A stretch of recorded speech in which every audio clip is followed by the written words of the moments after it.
What is going on today, guys? Tomcat here, and today we are continuing to dive back into the new customization update in Forza Horizon 4, and for that, we have purchased a Lamborghini Centenario. Now, the reason why we purchased the Centenario is because there's so many different paint groups on it, both on the car and on the wheels, that I think it's going to be one that will definitely highlight the features of this new update. At least I hope it will, because if it doesn't, I'm going to sound really silly, but let's go ahead and head over to the paint shop and see what we can do. Thankfully, we have, okay, groups 1, 2, and 3. So group 1, I'm going to guess, is the car itself, which I would be correct. So, what do we want to do to our Centenario? God, it's such a crazy car. I mean, we could do pretty much anything, too. Like, I feel like... Oh, I feel like I'm going to be that weird person that wants a red Centenario.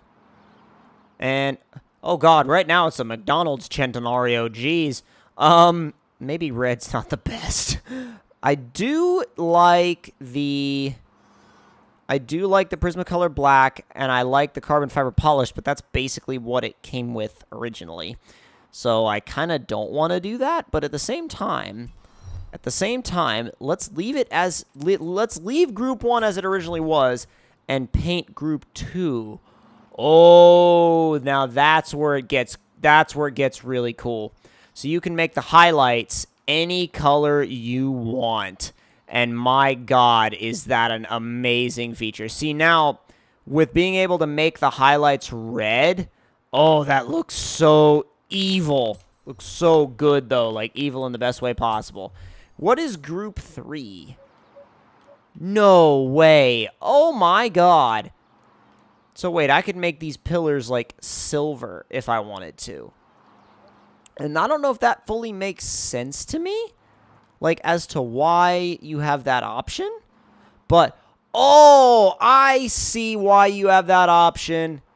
I see now why you have that option. That's awesome. Boom. Done. Okay. Now, wheels-wise, groups 1 and 2 and the inner barrel on the stock wheels. So you can paint the main part, and then there's like the carbon fan that you can paint. I don't know if you can paint the carbon fan, to be honest. So let's see. God, making that red sure does make it jump out. What is group 2? It's either the... Wait a second. It's the hardware on the carbon fan. That's insane. You can do red accents on the hardware of the carbon fan. What even are we talking? What? That's crazy that it's up to this point. Like, wow. If you had asked me if we'd be able to do this in Forza, I would not have, like, I certainly wouldn't have said yes. But, like, apparently you can. Now, the yellow strip on the tires still makes it look like it makes it look like the wheels came from McDonald's, but that's okay, I think. I'm not going to worry about it too much. But we're going to do a build of the performance, and we're going to try and make it into something crazy, and I'm thinking that I'm thinking about just going into the options and just seeing what they let us do, because oh god, I wish I could get rid of the yellow accent on the wheel, like not on the wheel but on the tire, because it does make it look a little McDonald's-y, but I think I'm gonna just forget about it and like leave it, because this is more to demonstrate how far you can go into the customization than...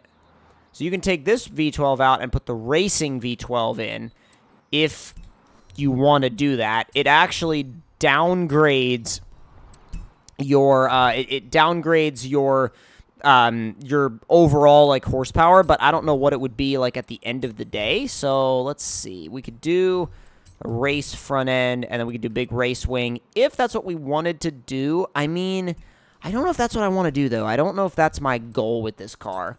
Tire wise, all right, oh, that fixes it. Or, oh, drag tires make it look even better. Oh man, the drag tires just make it look clean. But the thing is, do I really want a drag car? Like, that's what I'm thinking about now. Like, do I really want it to be a drag car? I kind of want to drive it around. Yeah, we'll put the Horizon race tires on it. Go for a 275 in the front and a 375 in the back. Jesus, that's freaking wild. That's insane as hell.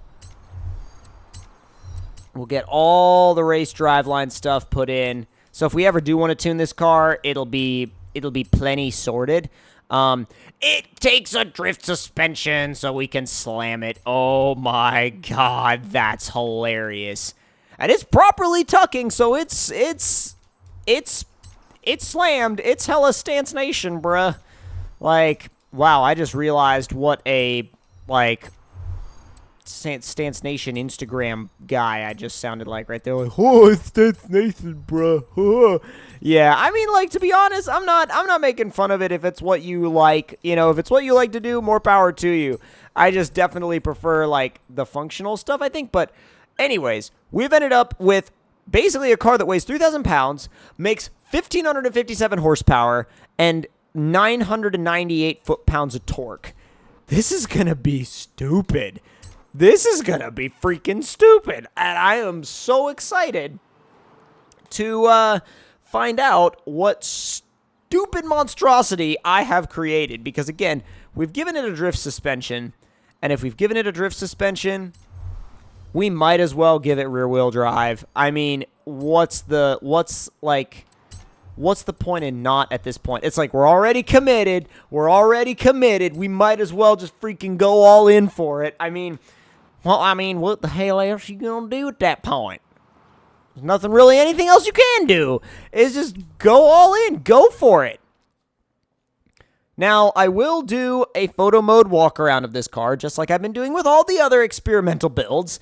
And this, I am, let's say, I won't say I'm doubtful about what it'll be capable of, but I am curious as to what literally a stanced Centenario is going to be like. I mean, like I said, it is fully tucking there in the front. I mean, but look at that customization, like, on the wheels.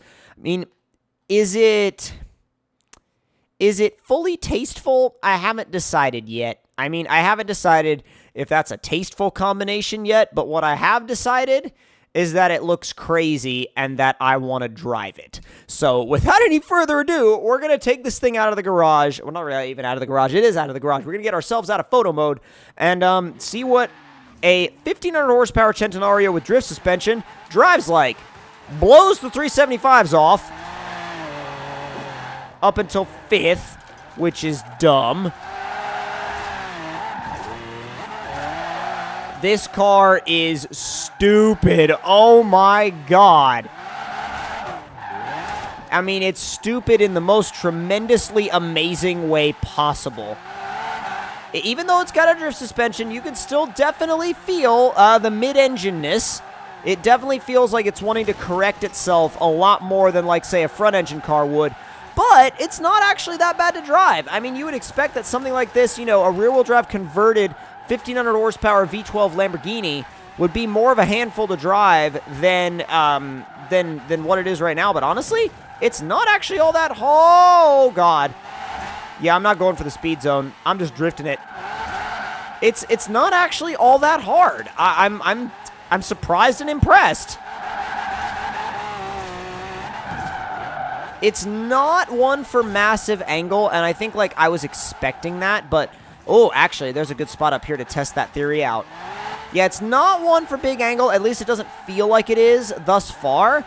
Although, this will be a little bit of a way for us to test that. You definitely feel like, oh, okay. Rather than, like, moving the rear end around, you more feel like you're kind of pushing the whole car with it. And that's, you know, that's definitely more along the lines of that mid-engine feel. There we go. Oh, I guess as long as you commit to the angle, it'll reward you, and it'll let you recover it. Wow. Oh, okay, pick a line and go for it. Screw it. I think I would want to do a little bit of gear tuning, not gonna lie. If it was me, I would be wanting to do a little bit of gear tuning, but you know what? I'm freaking impressed.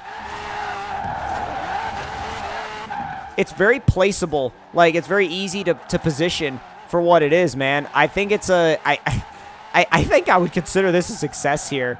I mean, it's completely off the wall. Completely off the wall, both in paint style and in setup, considering the fact that, again, it's rear-wheel drive and got a freaking drift suspension, and it's basically slammed to the ground, but oh no, tree. Yep, saw that one coming. But anyways, I don't dislike the car. I really don't. I think we've actually not done too bad here. And I mean, hey, if you want another car to add to your garage that has a bunch of crazy adjustability with the paint, man, this is one to go for. But if you all enjoyed this video, make sure you click that like button. Tell me in the comments below what y'all thought of it. And if you're new to the channel, make sure you subscribe for more. And I'll see y'all in the next one. Talk to you guys later. Thank each and every one of you for watching.